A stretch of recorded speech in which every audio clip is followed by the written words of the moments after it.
Pour la dernière journée de la phase de poule de Ligue des Champions, le FC Barcelone se déplace à Pilsen pour un match qui compte pour du beurre. Ou presque. On en parle tout de suite.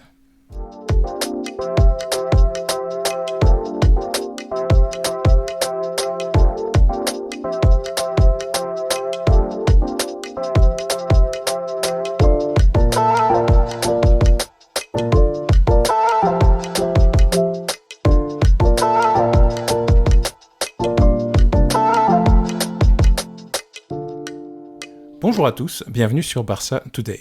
Aujourd'hui, nous faisons l'avant-match de Viktoria Pilsen contre le FC Barcelone, donc pour la 6e journée, donc la dernière journée de la phase de poule de la Ligue des Champions. Le FC Barcelone se déplace à Pilsen.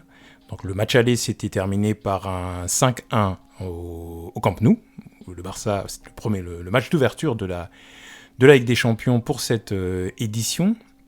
Et le meilleur score d'ailleurs du Barça pour cette édition, puisqu'après, le Barça a connu les déconvenus que l'on sait, qui font que ce match contre le Viktoria Pilsen ne comptera pas pour grand-chose, puisque le club catalan ne peut plus se qualifier pour les huitièmes de finale, et qu'il est reversé automatiquement en Ligue Europa.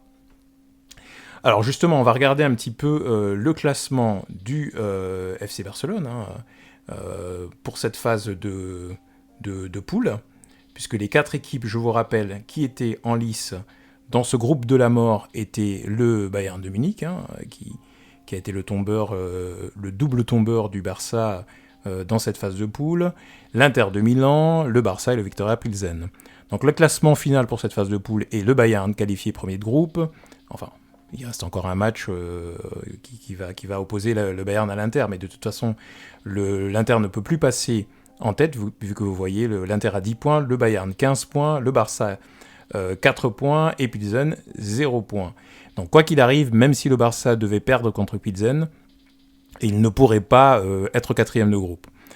Donc ce match n'a réellement pas d'enjeu de ce point de vue-là. D'un point de vue comptable, il n'y en a pas. Le Barça sera de toute façon reversé en Ligue Europa. Et le Bayern finira de toute façon premier du groupe. Donc voilà, ce qui fait penser que... Alors, connaissant le Bayern, on parle un petit peu du match Inter-Bayern. Je pense que le Bayern va quand même faire le job. On aurait pu imaginer un scénario où éventuellement sur le dernier match, le Barça avait battu le Bayern. Il restait peut-être un enjeu de ce point de vue-là. Non, quoi qu'il arrive, le Bayern fera le job. Et je pense que le Bayern battra l'Inter de Milan parce que c'est leur façon de faire, tout simplement. Ils respectent l'adversaire, même s'ils feront tourner. De toute façon, c'est une machine de guerre. J'ai l'impression que même l'équipe B peut facilement avoir raison de n'importe quelle équipe européenne.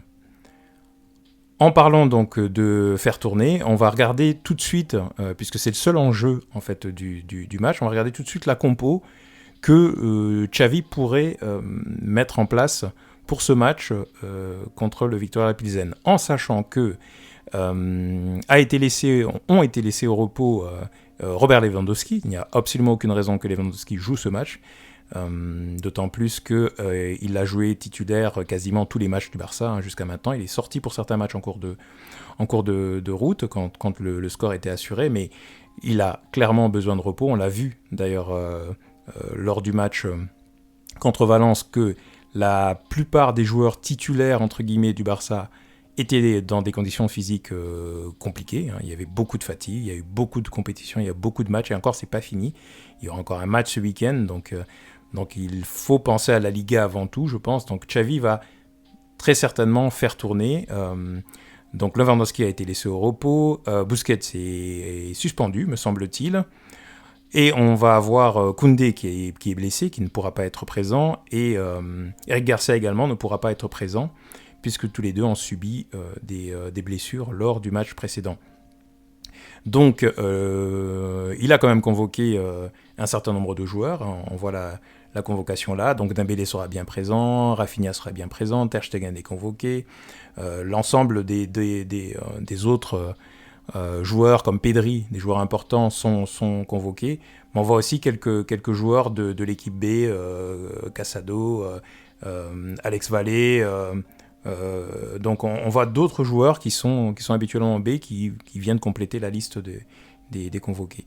On va regarder qui sera sur le terrain. Voici moi le 11 que je pense que Xavi va aligner. Donc, je ne pense pas que ce sera Marc-André Ter Stegen. Je l'ai mis là parce que je n'ai pas sur mon logiciel, je n'ai pas les remplaçants. Je pense que ce sera Arnau Tenas ou enfin bref, ce sera un des gardiens remplaçants, ça c'est sûr. Ce ne sera pas Ter Stegen. Enfin, j'espère. Il n'y a vraiment pas d'intérêt à le faire jouer pour le coup. En défense, moi je vois bien Jordi Alba rester donc en latéral gauche, parce que Jordi Alba n'a pas beaucoup de temps de jeu, l'air de rien, et ça reste un match de Coupe d'Europe, donc il va jouer, va tenir le flanc gauche. Ce ne sera pas Baldé, parce que Baldé a fait aussi beaucoup d'efforts.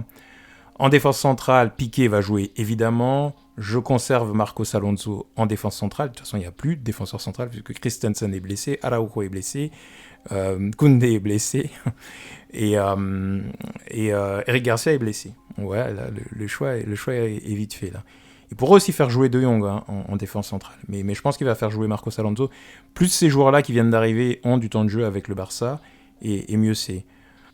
À droite, Hector Bellerin, qui doit également prendre du temps de jeu avec le Barça, qui est le seul latéral droit d'ailleurs qui reste pour le moment, qui a fait un match horrible contre le Bayern, mais qui a besoin de s'adapter aussi à l'équipe, donc ça ne lui fera pas de mal de jouer un match européen à ce niveau-là.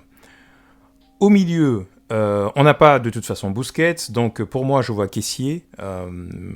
On pourrait faire jouer De Jong aussi, mais je pense que De Jong peut aussi prendre un petit peu de repos.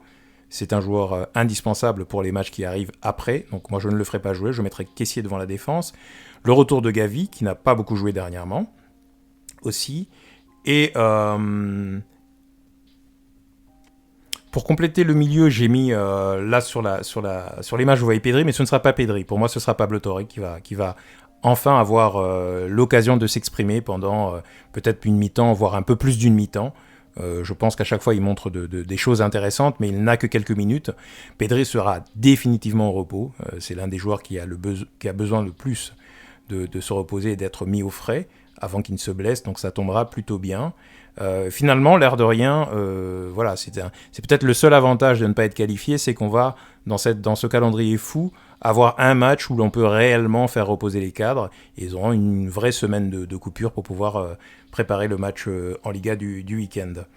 En attaque, il faut donner du temps de jeu toujours à ces joueurs qui ont besoin de marquer des buts, qui ont besoin de se rassurer, et ça c'est un match où il peut y avoir beaucoup de buts, où il peut y avoir beaucoup d'occasions, et pour des joueurs comme Ansu Fati ou Ferran Torres, c'est idéal. C'est idéal pour regagner de la confiance, pour retrouver les chemins du but, et pour affiner les gestes qui étaient un petit peu, ces derniers temps, surtout pour Ansu Fati d'ailleurs, qu'on a du mal à retrouver dans l'efficacité. Là, c'est l'occasion d'ajuster la mire et réellement de se faire plaisir avec un, deux, pourquoi pas, enfin un doublé, un triplé, ce serait vraiment super pour Ansu Fati. Donc moi je vois Ansu Fati, je vois effectivement Ferran Torres en pointe à la place de Lewandowski, et je vois Rafinha qui se plaignait dernièrement de son temps de jeu également, qui a fait une entrée mitigée mais qui a fait une passe décisive ce week-end contre Valence, et ce serait très bien effectivement que Rafinha puisse aussi retrouver un peu de confiance. Donc c'est le match idéal pour tout ça, c'est le match idéal pour, on espère en tous les cas, se faire plaisir, faire reposer les cadres, mais pour que les joueurs qui sont un petit peu moins titulaires puissent trouver du temps de jeu, travailler les automatismes.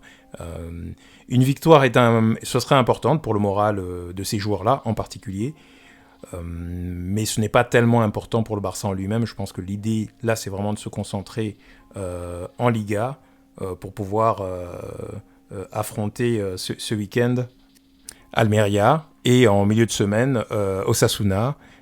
Donc ce sont deux matchs de Liga qu'il faut remporter absolument.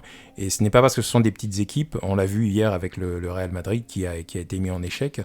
Donc ce n'est pas, il ne faut pas prendre à la légère ces matchs-là avec les équipes, pour le coup, milieu bas de tableau de Liga. Elles sont toujours un petit peu compliquées à gérer, et c'est là où on perd des points, on le voit chaque saison, c'est la même chose, c'est là où on perd des points effectivement. Donc Victoria Pilsen, FC Barcelone pour les adieux à la Ligue des Champions, match sans enjeu a priori, en tout cas d'un point de vue comptable, mais c'est l'occasion de prendre un petit break pour les titulaires et pour les remplaçants de se faire remarquer. On va certainement voir des joueurs de l'équipe B aussi qui vont entrer en jeu, qui vont prendre du temps, c'est l'esprit du Barça, et et de pouvoir comme ça, pourquoi pas, découvrir à chaque fois des nouvelles pépites. Ce serait intéressant. Donc dites-moi ce que vous en pensez de ce 11. Est-ce que c'est un match que vous allez regarder de la même façon que les matchs habituels ou pas? Moi, je prends toujours beaucoup de plaisir à regarder le Barça, même dans les matchs amicaux, même dans les matchs sans enjeu, ça m'intéresse beaucoup. Donc pour moi, je serai quand même devant la télé, scotché à regarder toutes les actions du Barça. N'oubliez pas de liker la vidéo, de vous abonner, et je vous dis à très bientôt sur Barça Today.